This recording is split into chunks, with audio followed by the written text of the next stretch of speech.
بسم الله الرحمن الرحيم. الحمد لله رب العالمين، والصلاة والسلام على أشرف المرسلين. نسأل الله بأسمائه الحسنى وصفاته العلى أن يهدي قلوبنا ويغفر ذنوبنا ويوفقنا ويجعلنا من الذاكرين الشاكرين.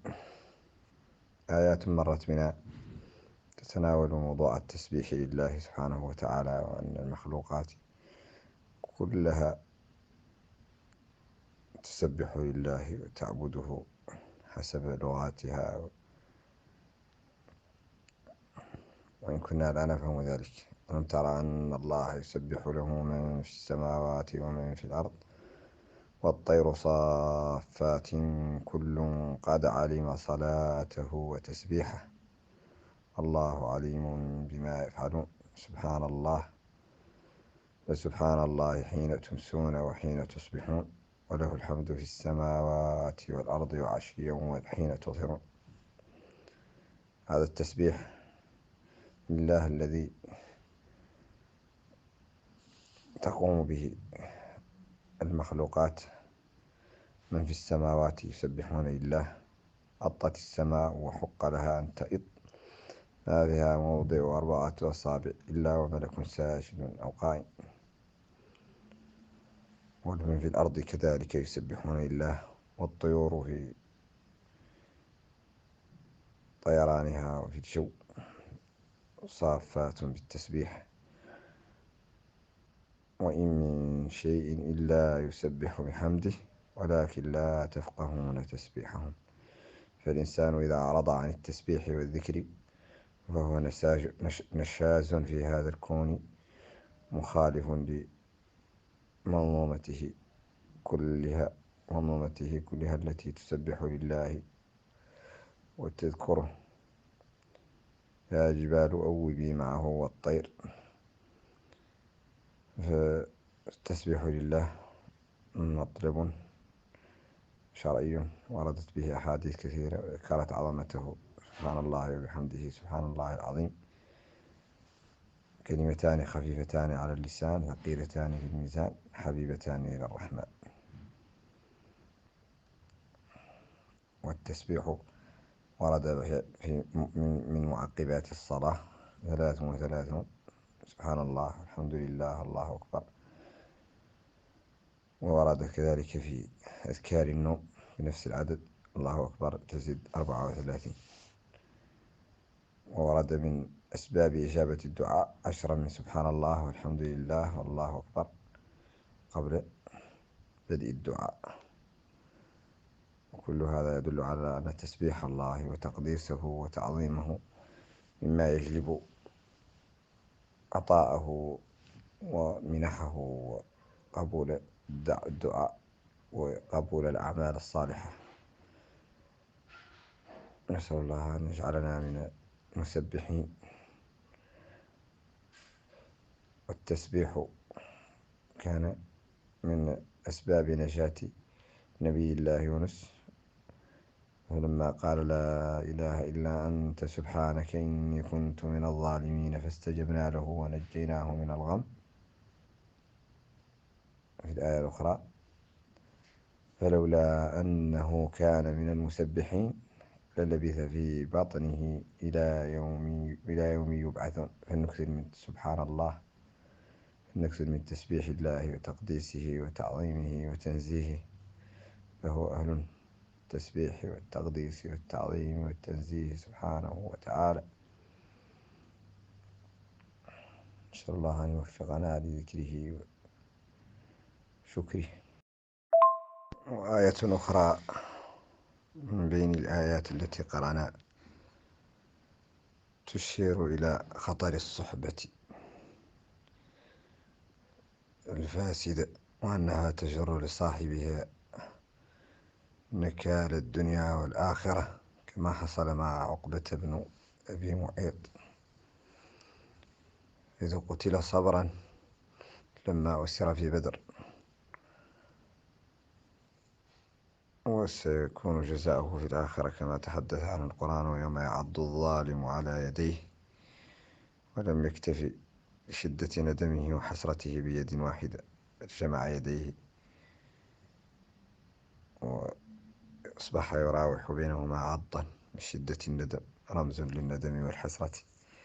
يقول: يا ليتني اتخذت مع الرسول سبيلا، يا ويلتى ليتني لم أتخذ فلانا خليلا.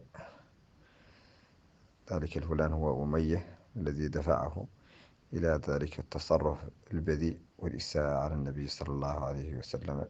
فكانت نتيجة تلك الصحبة أن جرت له خسارة الدنيا والآخرة.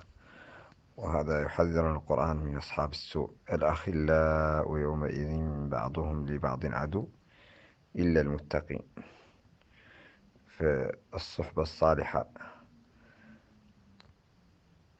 ينبغي للمسلم أن يحرص عليها وأن يبحث عنها وأن تكون هي شغله الشاغل. فإذا صاحبت الأخيار تأثرت بهم واستفدت منهم ووجهوك للخير، وإذا صاحبت الأشرار كذلك تأثرت بهم في شرهم ودفعوك للشر. والجليس الصالح قال صلى الله عليه وسلم كبائع المسك، وجليس السوء مثله صلى الله عليه وسلم بنافخ الكير، ما أن يحرق ثيابك ويؤذيك برائحة حرق الحديد. وهكذا كما يقولون: الصاحب ساحب، والمرء يعرف بخليله، فاختر من تخالل. الصحبة الصالحة أمر النبي صلى الله عليه وسلم بها: واصبر نفسك مع الذين يدعون ربهم بالغداة والعشي يريدون وجهه. وكانت تلك الصحبة الصالحة هي المنجاة من فتنة الدين، كما مر بنا في سورة الكهف. ومن قيمة الصحبة وأهميتها صحبة الأخيار ما لاحظناه في سورة الكهف أيضا من حديث القرآن عن ذلك الكلب، والذي كلما ذكر أصحاب الكهف ذكره: 3 رابعهم كلبهم، 5 سادسهم كلبهم، 7 وثامنهم كلبهم. وهذا نتيجة الصحبة الصالحة. فالكلب لما صاحب الأخيار ذكر في القرآن، وكلما ذكر الأخيار ذكر معهم، لأنه اختار الصحبة الصالحة. نسأل الله أن يرزقنا الصحبة الصالحة، وأن يوفقنا لاختيار الصحبة الصالحة، وأن يجعلنا من الصالحين. ومن الآيات التي كنا نتلو في تراويح الليل قوله تعالى: الذي خلقني فهو يهدين، والذي هو يطعمني ويسقين، وإذا مرضت فهو يشفين. لاحظوا أدب الأنبياء مع الله: الخلق والهداية والإطعام نسبها لله، ولكن المرض تأدب مع الله قال: وإذا مرضت فهو يشفين. وهكذا ديدن الأنبياء في الأدب مع الله. أيوب عليه السلام يقول: ربي إني مسني الضر وأنت أرحم الراحمين. نسب الضر لا، نسب الضر إلى الله.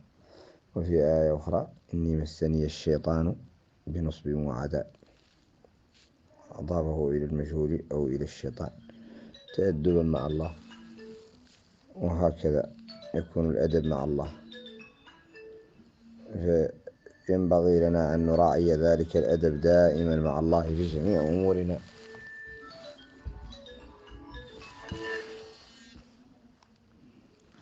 نعلم أن الأدب مع الله يقتضي أن لا ننسب إلى الله إلا الخير. ما أصابك من حسنة فمن الله، وما أصابك من سيئة فمن نفسك. ذلك هو الأدب. وللأسف نلاحظ في معاذيرنا الكثيرة وتبريراتنا أن كل خطأ وقع منا ننسبه إلى الله بكل جراءة وسوء أدب مع الله سبحانه وتعالى، من أبسط الأمور حتى أكثرها. فلو وقع الإنسان في خطأ يقول ذلك لا بي مولانا، وإذا زل أو عصى أو أخطأ يقول قدر ولي مولانا. والأدب يقتضي أن الإنسان في الأمور السيئة والأخطاء ينسبها لنفسه وللشيطان ويحاول تصحيح أخطائه، أما أن يضيفها وينسبها إلى الله فذلك ليس من الأدب.